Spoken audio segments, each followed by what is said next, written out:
Ye Chi Wei. He was an artist. When I first started working with the museum on the exhibition, I didn't know anything about my grandfather. His brother had my lessons to look at. But memory is a funny thing. You don't genetically inherit it. It is something that is given to you. And he wasn't around to give it to me. He passed away when I was 2. The process of working with the museum to prepare for the exhibition and looking at all the paintings that were gathered gave me one way of knowing my grandfather, other than talking to family and friends and hearing their stories.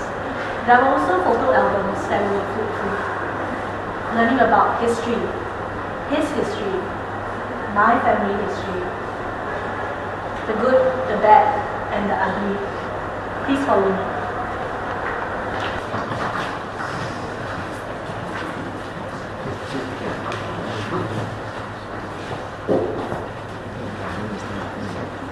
Have a look at the artifacts here in this wall.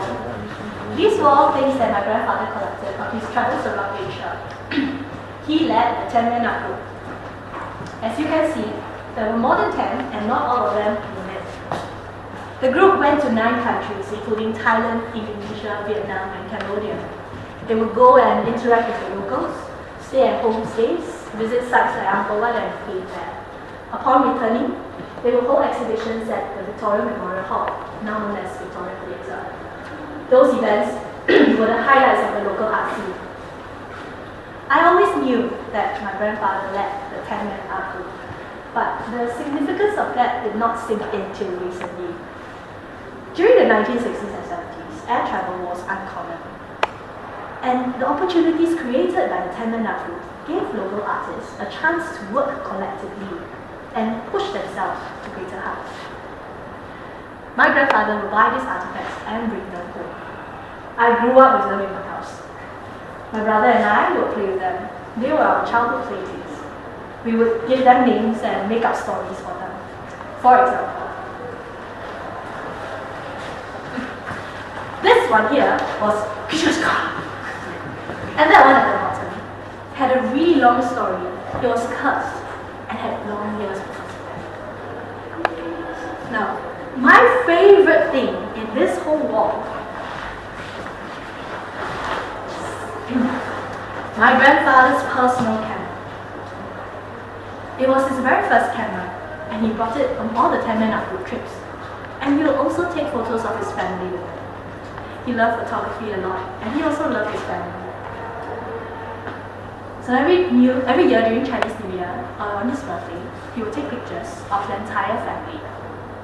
He would also take the family out for outings, have a picnic, take pictures, and paint them. He liked photography a lot. So does my dad, and so do I. My grandfather had 8 children. The eldest was a daughter, the youngest was a daughter, and the rest were all sons in between. My grandfather married twice. My father was the oldest son from his second wife. He was number 6 out of 8. I would love to say that my family is close, but the reality of the situation is that we aren't as close as our like us to be. Chinese saying goes, 家家有本难念的经. Every family has a scripture with a difficult verse. Every family has a story too shameful to say. And perhaps some of these stories are the reason why we aren't as we should be.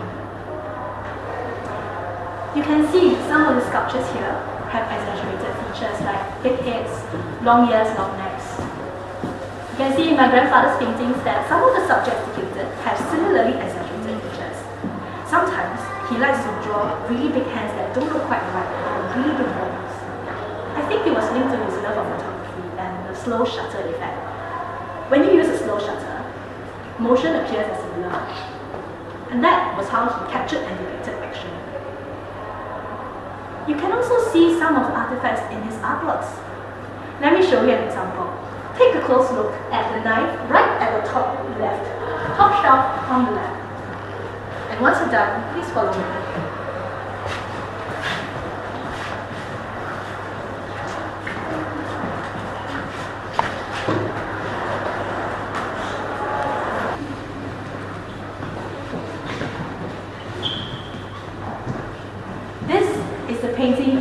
Dayak family in Borneo. Can you find the knife? This is actually version 2. In the original version of this painting, it had a plain background and just 4 characters in it. This is a picture of my grandfather in front of the original painting in the 1969 exhibition. He's the one in the middle. Please pass it around.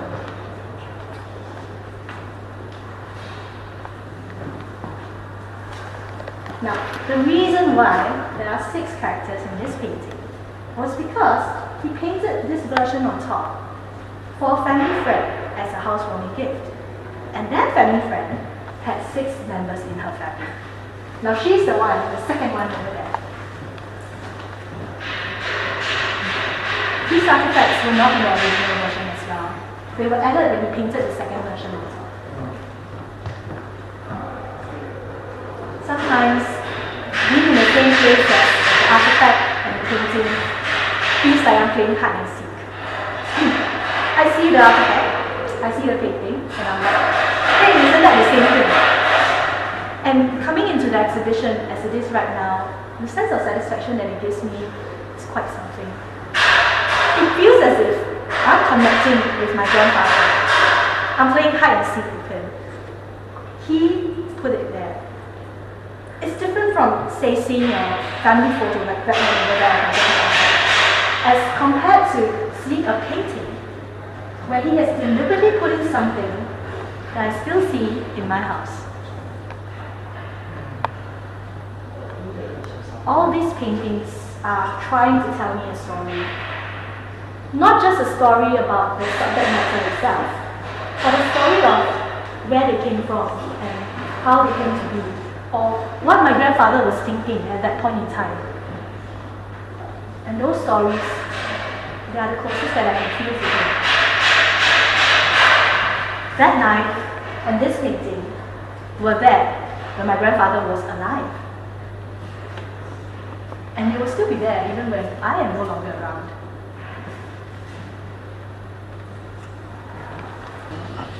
As a young child, these 2 paintings were a little bit difficult for me to understand as they were pretty abstract. As you can see, this depicts a Vietnamese woman. For the longest time, I never knew that. It took me 20 years to realize that. I was looking through albums of photos taken in my house, trying to look for the paintings in them. Sometimes I wish that the paintings themselves could talk, so they could tell me their stories of how they were created, how they were born. Was it one of those paintings in which my grandfather sat in front of the blank canvas for a couple of days without meals, and then in a stroke of inspiration, painted overnight?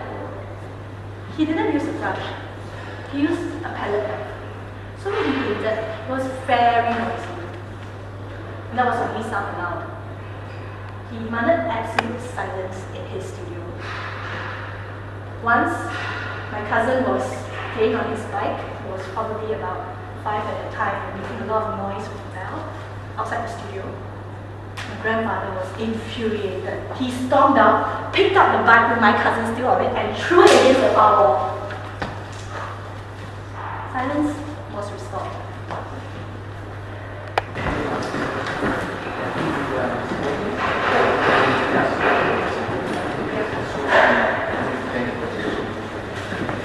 This picture here is probably the earliest painting in this exhibition. It was painted in the early 1950s.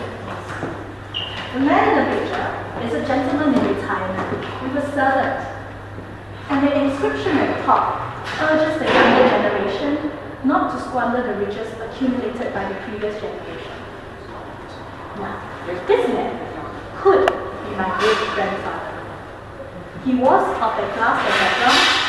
My great-grandfather was a suit tie, and he owned land in China. This is a picture of my great-grandfather.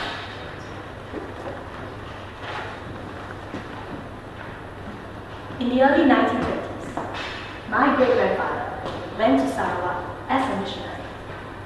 His wife and children followed. My grandfather grew up in Sarawak. In 1952, he moved to Singapore to become a teacher in Chongqing High School. He left Chongqing in 1964 and concentrated on his artistic career. In 1969, he had his first solo exhibition. It was at this exhibition that one of Singapore's most prominent artists said that this piece was the best of that decade. Because the painting had the perfect balance in its composition. You see the lady pulling in one direction and the horse pulling in another, and the rope that's connecting the two of them with that tension that holds the whole painting together. In my personal interpretation, the tension in that painting paralleled the tension that was in his life at that time. My aunt told me that when my grandfather was teaching in Chongqing High, life was good. The family was quite well to do. They had 3 cars, lived in a big house in Paya Lebar, had a steady income.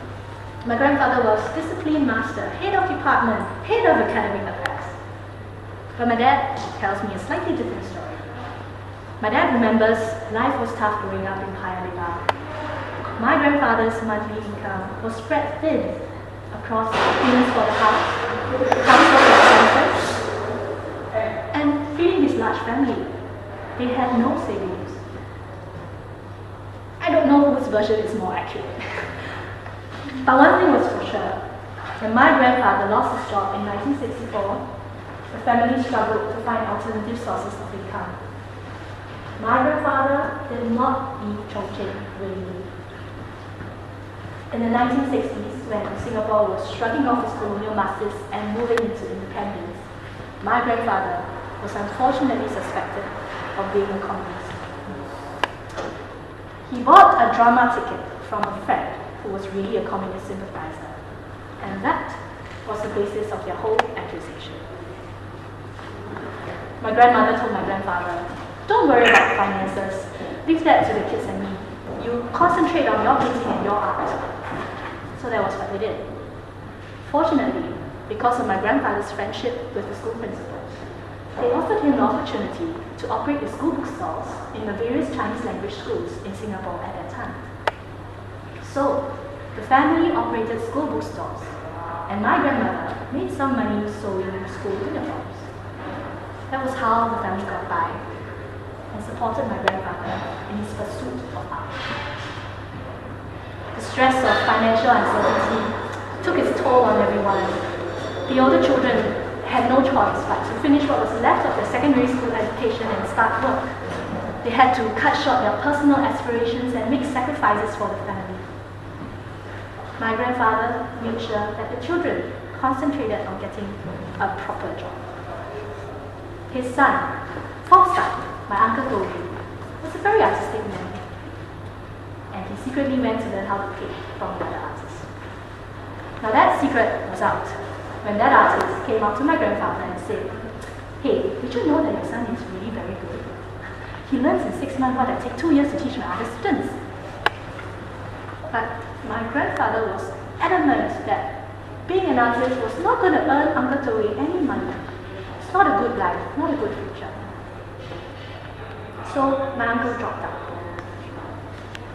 He is a landscape designer now, so maybe something remains of his artistic ambitions. When I learn about this, I begin to realize why some of my uncles may still hold resentment in their hearts till today. My grandfather was able to produce these works of art because of the sacrifices that his sons made.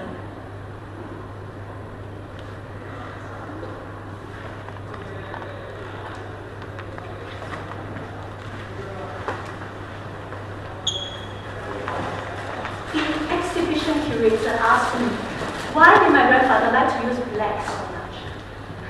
Neither my uncle do we know my dad knew.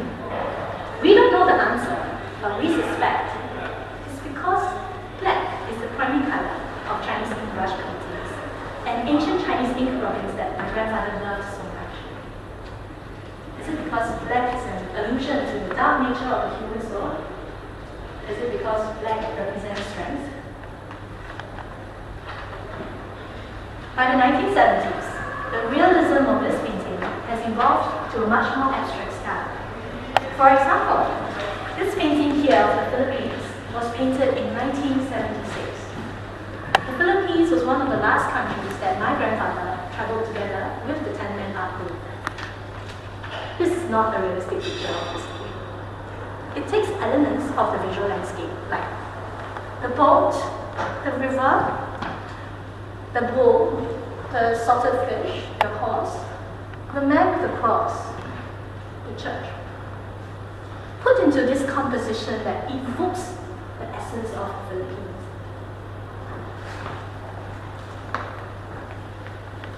When we were putting together this exhibition, I saw these paintings for the very first time.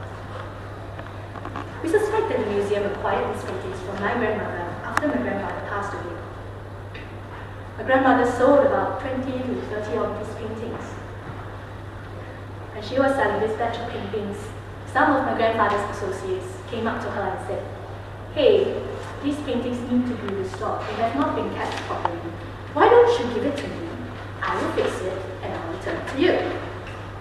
So they took the paintings, but they never came back. If not for this exhibition, I would not have a chance to see these paintings and see a different dimension of my grandfather. Paintings that I grew up with at home were just one part of the story.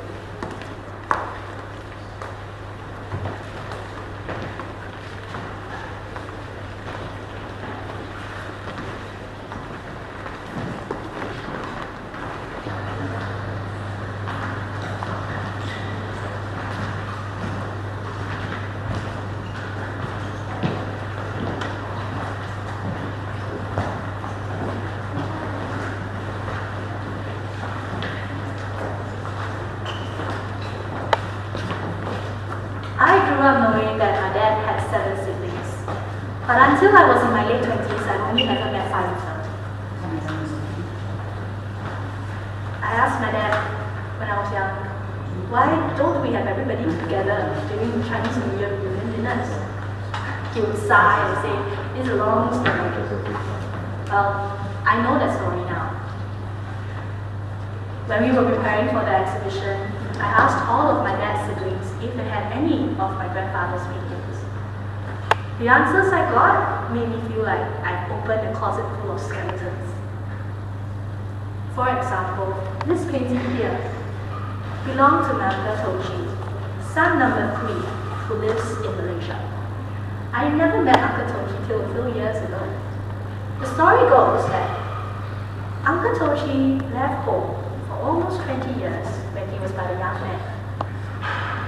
Then, one day, in the late 1970s, he suddenly appeared at his brother's house.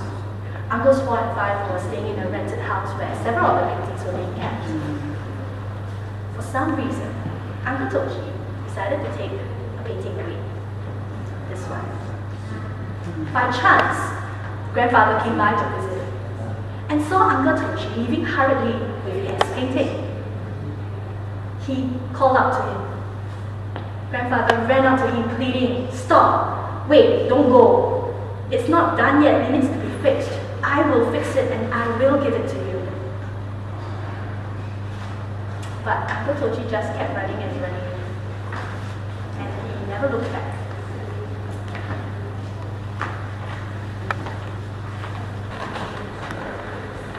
This is probably my grandmother. She's wearing the school uniform of Chonghua Secondary School in Mua, where my grandparents met.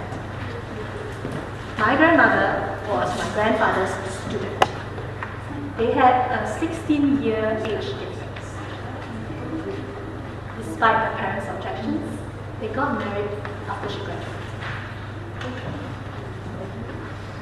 This is a portrait of my Auntie Jackie. She was the youngest daughter of my grandfather. Now, my grandfather was a very typical Chinese man with very Chinese values, except for one unusual thing. He favored daughters over sons. So when my Auntie Jackie was born, he was very happy. He would spoil and pamper her. But he was also a very strict father. When Auntie Jackie was young, she was a very good table tennis player. good enough to play and compete on a national level. Unfortunately, grandfather forbade the idea of sports as a career, so he forbade her from going for practices. She got kicked out of the team. She was about to represent Singapore.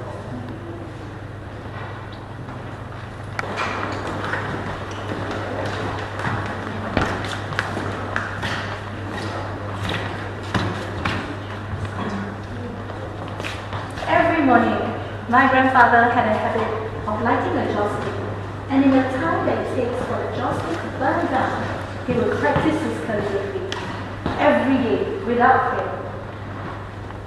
My dad told me that when he was growing up, there was a large Chinese ink drawing of a Chinese verse titled 忠孝, loyalty, filial piety. That verse read, 上士宜君，下交宜友，内外一诚，终能长久。敬父如天，敬母如地，汝之子孙，亦复如是。Loosely translated, it means treat your seniors with respect. Treat your subordinates and juniors as friends. Be sincere and truthful, and you shall have long-lasting relationships. Respect your parents, and you will receive esteem from your children. That was how my grandfather taught his children proper values. The children were constantly reminded to follow the teachings of the priest. He upheld these values personally, and he expected his children to do the same. As head of household, he had strict house rules. Dinner could not commence until everybody was at the dinner table. And each child had to call the elders to meal in turn. 把谁？把谁？三个谁？四个谁？五个谁？ In the year 1978, things changed. My grandfather was the president of the Southeast Asian Art Association. But due to differences in opinions among some of his peers on what direction the society should take, he left. And on the family front, his children were growing up, having their own thoughts, wanting to fly in their own directions, getting married, starting their own families. And as a man who wanted to have everybody under one roof, he was unable to stop them leaving. At a time when he expected to be happily retired and enjoying the joys of family life, they sold the Paya Lebar house. My grandfather sold his beloved family home to repay his son's debt for a bad investment. And he moved to a wooden village house that he built himself in Kota Tinggi, Malaysia. Far from the very doorstep of Sim Yi Yuan, where he stayed. He made this himself. My grandfather would use these first two characters to sign off as a pen name for some of his calligraphy works. You can see some of that here. Sim Yi Yuan, translated, means Magnolia Garden. Most of these calligraphic works here were made in Sim Yi Yuan.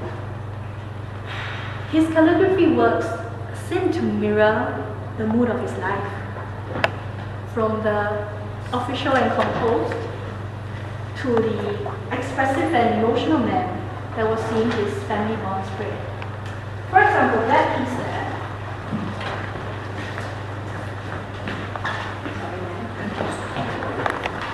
This piece reads, 落花浮水面，赤杖来渡头. With the help of a walking stick, I reached the pier, only to see the fallen flowers drifting by.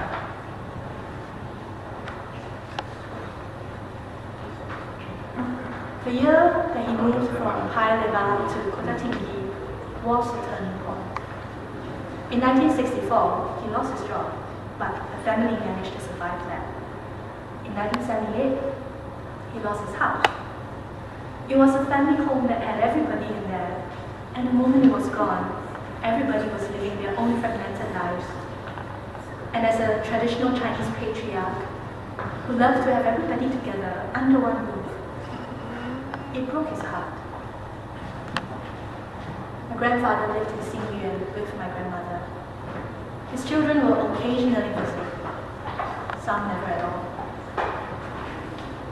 In 1980, he was diagnosed with brain cancer and returned to Singapore. He died the following year. One of the last acts of parental authority that my grandfather did was to allow my Auntie Jackie, the one who was deprived of future in table tennis, permission to leave home for Australia. When he died, we were left with